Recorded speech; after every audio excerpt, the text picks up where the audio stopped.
High amount கொடுத்து ஒரு கிளாஸ்ல நீங்க இன்வெஸ்ட் பண்ணி படிக்கிறீங்க அப்படின்னா அந்த கிளாஸ் மூலியமா நீங்க ஒரு பிசினஸ் பண்றதா இருந்தா மட்டும் அந்த கிளாஸை நீங்க ப்ரிஃபர் பண்ணுங்கன்னா இங்க இருக்கிற விமன்ஸ் எல்லாருக்குமே நான் பர்சனலா சஜஸ்ட் பண்றது. ஸோ இது விமன்ஸ்க்காக மட்டும் ஏன் ப்ரோ சொல்றீங்கன்னு கேட்டா 90% விமன்ஸ் தான் அதிகமா வந்து இந்த மாதிரி கேக் மேக்கிங் கிளாஸ்ல ஸ்டார்ட் பண்ணி எல்லா ஆரி கிளாஸ் எல்லாத்துலயுமே இருக்காங்க.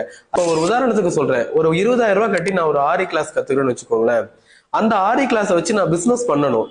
நான் பிசினஸே பண்ணாம 1 மந்த் கழிச்சு அடுத்து கேக் மேக்கிங் கிளாஸ் ட்ரெண்டா இருக்குன்னு சொல்லி அதுக்கு போய் ஒரு 10,000 ரூபாய் நான் கட்டினேன் அப்படின்னா அது வந்து ஏதாவது ஒரு கிளாஸ் நான் கத்துக்கலாமே, வீட்டுல இருக்க ஏதாவது ஒன்று கத்துக்கலாமே, இந்த மாதிரி என்னோட நாலேஜ் நான் டெவலப் பண்ணிட்டு போக மட்டும்தான் அதுல இன்வெஸ்ட் பண்றேனே தவிர அது மூலியமா நான் இன்கமே எடுக்க மாட்டேன். நிறைய அடித்தட்டு மக்களுக்கு அந்த பேசிக்கான ஒரு கிளாஸ் கிடைக்கிறதே ரொம்ப கஷ்டமான விஷயம்.